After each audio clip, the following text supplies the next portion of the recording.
మోడీ గారు వెన్నుపోటు పొడిచాడు ఆంధ్ర రాష్ట్ర ప్రజలకు. ప్రత్యేక హోదా ఇస్తాము అని చెప్పి 10 సంవత్సరాలు ఇస్తామని మోడీ గారు స్వయంగా మాటిచ్చి ఆంధ్ర రాష్ట్ర ప్రజలను మోసం చేశారు. అలాంటి వాళ్ళను ఎత్తి పట్టుకున్నారు ఈరోజు. అలాంటి వాళ్ళతో పొత్తులు పెట్టుకున్నారు ఈరోజు టీడీపీ అయినా జనసేన అయినా. ఇది ఎక్కడి న్యాయం అని అడుగుతున్నాం. నిన్న మోడీ గారు వచ్చారు, ఇదే విశాఖపట్నానికి వచ్చారు. ఒక్క మాటైనా మాట్లాడారా అండి? ప్రత్యేక హోదా గురించి మాట్లాడారా? లేకపోతే విభజన హక్కుల్లో ఒక్క వాగ్దానమైనా నిలబెట్టుకుంటామని చెప్పారు. ఉత్తరాంధ్ర రాయలసీమకు స్పెషల్ ఎకనామిక్ ప్యాకేజు మన హక్కు, ఒక్క మాటైనా మాట్లాడారా? కడప స్టీల్ ఫ్యాక్టరీ మన హక్కు, ఒక్క మాటైనా మాట్లాడారా? మన బిడ్డలకు ఉద్యోగాలు 2 కోట్లు ఇస్తామన్నారు సంవత్సరానికి, మన బిడ్డలకు 1 లక్ష కూడా ఇవ్వలేదు. ఒక్క మాటైనా మాట్లాడారా? విశాఖ స్టీలును కాపాడుతాము, విశాఖ స్టీలు ఆంధ్ర రాష్ట్రానికి చాలా ముఖ్యము అని ఒక్క మాటైనా, ఒక్క అష్యూరెన్స్ అయినా ఇచ్చారా? అలాంటి వాళ్ళ గురించి ఎంతో గొప్పలు చెప్తున్నారు ఈ రోజు టీడీపీ జనసేన వాళ్ళు. వైసీపీ ఏం తక్కువ తినలేదు. జగన్మోహన్ రెడ్డి గారు ఒక పక్క టీడీపీ సక్రమ సంబంధం పెట్టుకుంటే జగన్మోహన్ రెడ్డి గారు అక్రమ సంబంధం పెట్టుకున్నారు అదే బీజేపీ పార్టీ.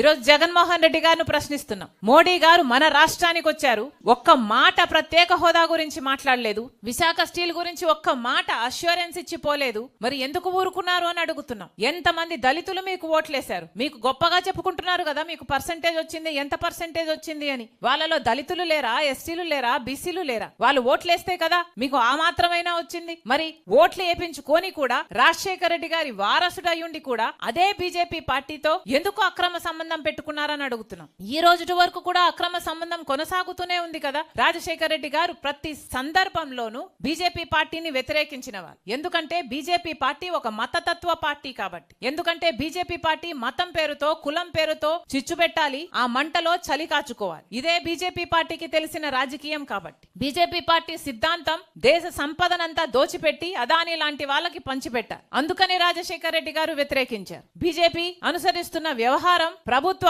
వ్యవస్థలను అన్నిటినీ, ఆర్బీఐ అయినా, సిబిఐ అయినా, ఈడీ అయినా, ఇన్కమ్ ట్యాక్స్ అయినా, స్టాక్ ఎక్స్చేంజ్ అయినా, ఏ వ్యవస్థనైనా తమ గుప్పిట్లో పెట్టుకొని స్వార్థ రాజకీయాలు వాడుకునే పార్టీ బీజేపీ పార్టీ కాబట్టే రాజశేఖర రెడ్డి గారు ఆ రోజు నుంచి వ్యతిరేకిస్తూ వచ్చారు. మరి అలాంటి రాజశేఖర రెడ్డి గారి కొడుకై ఉండి జగన్మోహన్ రెడ్డి గారు అదే బీజేపీ పార్టీకి ఎందుకు కొమ్ము కాస్తున్నారు? అదే బీజేపీ పార్టీకి ఎందుకు గులాంగిరి చేస్తున్నారు? వీళ్ళ రాజశేఖర రెడ్డి గారి వారసులు. మళ్ళీ చెప్తున్నాం, ఈ రోజు బీజేపీ పార్టీకి వ్యతిరేకంగా రాజశేఖర రెడ్డి బిడ్డలలో ఎవరైనా నించున్నారు అంటే అది నేనే, ఒక్క షర్మిలారెడ్డి మాత్రమే. మళ్ళీ చెప్తున్నాం, ఈ రోజు ఆంధ్ర రాష్ట్రంలో ఏ పార్టీ అయినా బీజేపీ పార్టీకి వ్యతిరేకంగా నించుంది అంటే అది ఒక్క కాంగ్రెస్ పార్టీ మాత్రమే. మళ్ళీ చెప్తున్నాం, ఈ దేశంలోనే బీజేపీ పార్టీని వ్యతిరేకిస్తున్న ఏకైక అలయన్స్ ఏదైనా ఉంది అంటే అది ఒక్క ఇండియా బ్లాక్ మాత్రమే. ఇదే బీజేపీ పార్టీ అధికారంలో కొనసాగితే రాజ్యాంగాన్ని మార్చే ప్రమాదం ఉంది. ఇదే బీజేపీ పార్టీ అధికారంలో కొనసాగితే రిజర్వేషన్లు రూపుమాపే ప్రమాదం ఉంది. ఇదే బీజేపీ పార్టీ అధికారంలో ఉంటే